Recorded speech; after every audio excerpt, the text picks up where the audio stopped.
like a Jew and a Muslim walk into the view. They bless it. Okay, seriously though, they're here right now to talk about how religion is impacting some of the hottest topics in the news. So please welcome CNN's Faith and Religion contributor and host of ABC Family's The Sunday Mass, the lovely and talented Father Edward Beck. Founder and spiritual director of Romemu, I always say that wrong, don't I? Romemu Judaism Center in New York, Rabbi David Ingber. And the executive director of WISE, the Women's Islamic Initiative for Spirituality and Equality, Daisy Khan. Welcome to the show. Let's start with you, Daisy, okay?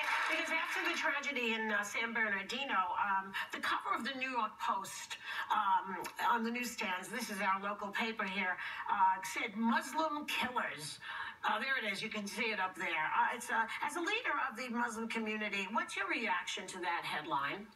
Well, you know, we just had a big shooting at the Planned Parenthood, and it was done by a guy who professed to be a devout Christian. Yes. So we never called it Christian killer. Exactly. We just called him whatever we called him. And the thing is that when you label an entire community by the actions of a few, all you do is lump everybody together. And I'm sure that Christians would not want to be lumped together with the actions of that one person.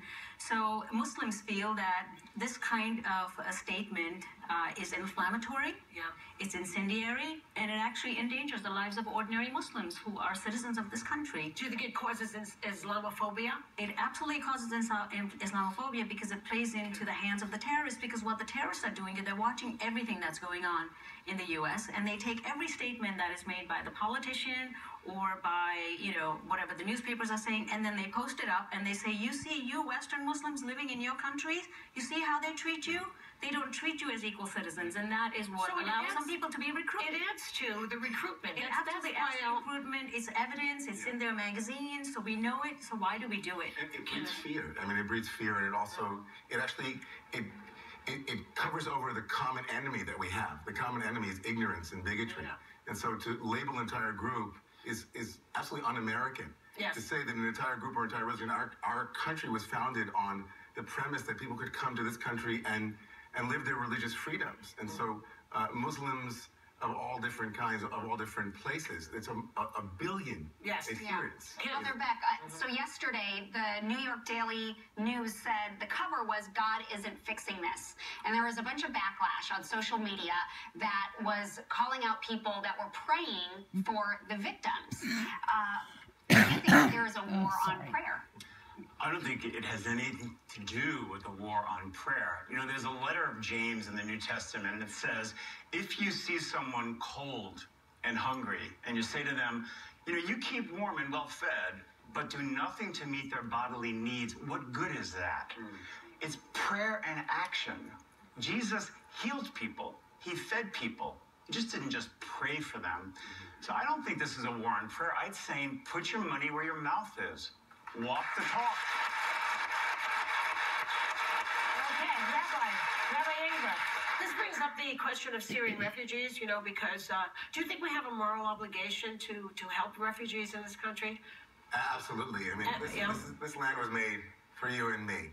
And this land was made for you and me means that my grandfather... I'll sing it. This land was made for you and me. Don't sing it. All right. Never mind. Thank you so much. My father was born in Berlin in 1933 and came over here in 1938. My grandparents were immigrants. We are a country that is stronger because of the immigrants that we allow. Not only that, we have a moral obligation. In the Bible itself, no fewer than 50 times the Bible reminds the Israelites and then the Jews that they were once strangers in a land that wasn't theirs. And so this country was founded on the principle of an open door. That is, of course, doesn't mean that we're not secure and safe, but to miss the opportunity to be the best America that we can be, right, in this instance, is really very, very important. But Daisy, let me ask you then, what do you say to people who are afraid that, you know, that you'll have some terrorists sneaking in with the refugees? That's the fear that's causing this kind of... Yeah, so somebody, you know, said that this life-saving program, which has, you know, settled scores of people that have come to this country, suddenly became a pipeline for terrorism. It's not a pipeline for terrorism. It has saved lives. I just hosted 5 people in my home for Thanksgiving, refugees. 4 of them had just landed a week ago. And I asked them, what do you love about this country? They want to kiss the ground here. The 4 that had come here had waited 10 years It's a to little get process. here. And they were like, we love this country for its freedom and for what it stands for. And all they were thinking about was not plotting. They were thinking about how to get my next job, how do I get my language skills. And what's the evidence? The violence in this country is being perpetrated mostly by people born here. It's not refugees coming in from the outside. Absolutely. Before we close the open doors to those who need this country, let's close the loopholes that allow those who are on a no-fly list to be able to walk in anywhere and buy a gun. Let's close those doors. But they're not up to that yet. This is for all of you. In addition to questioning safety and security, people also start to question their faith in times of tragedy like this. So as religious leaders in your community, how do you guide people when these tragedies happen? I encourage them to question their faith. Why shouldn't we question our faith? When stuff happens and we don't understand it, we say, where is a good God in this? How can this happen? If you say, well, I'm just going to believe and I don't really care to have any answers, I think that's naivete. So it's religious to have doubt? Of course it is. Absolutely. I mean, God can handle it, you know? God can handle our doubt. We don't have to worry about God. God can handle it. That's a great title Why for a should we book. pretend that we understand it all? All right, can we all co-author Let's that write the together? book. God can handle it. Let's get to it. I mean, this is the time. This is a time of the year when we focus on faith, especially as the days get shorter and darkness is much more apparent. You know, we have holidays about light, we have holidays about Hanukkah and about Christmas, and I think it's really important when we speak to people who are in the dark that we say that the most important thing is to keep searching, to keep looking for, you know, in our tradition, Hanukkah is a holiday where we found a little jar of oil. So we keep looking for the jar of oil, even in the midst of the darkness, and we have a deep faith that even though it's not clear, we'll find it. That's faith. Since we're on the topic of Hanukkah and Jewish people, Donald Trump is getting some flack for some comments that he made at the Republican Jewish Coalition's presidential forum. He started by mentioning that his daughter is Jewish, and then he said this. Watch this clip. Yeah, look, I'm a negotiator like you folks. We're negotiators. Do you want to renegotiate deals? Some of us renegotiate deals. I would say about 99.9. Is there anybody that doesn't renegotiate deals in this room? Obama. Ay, ay, ay. Oh.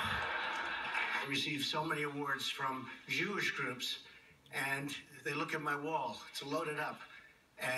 But now the Christians are catching up, I have to tell you. Now, he seems to be making like the ADL, the Anti-Defamation League says it's fine. They're not really upset with it. But do you think that you know, it's a little stereotypical, the Jews are the negotiators and all that? I mean, obviously, it's a very dangerous stereotype in general for Jews. Yeah. And it's, in general, you know, making generalizations about large groups of people in that way is very silly. Yeah. He's an entertainer. Listen, Donald Trump is an entertainer.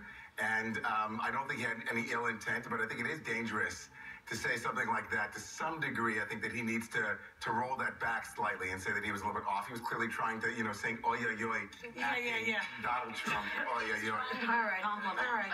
Well, this is interesting. And Let's pray for Donald Trump. Let us pray. God can handle him.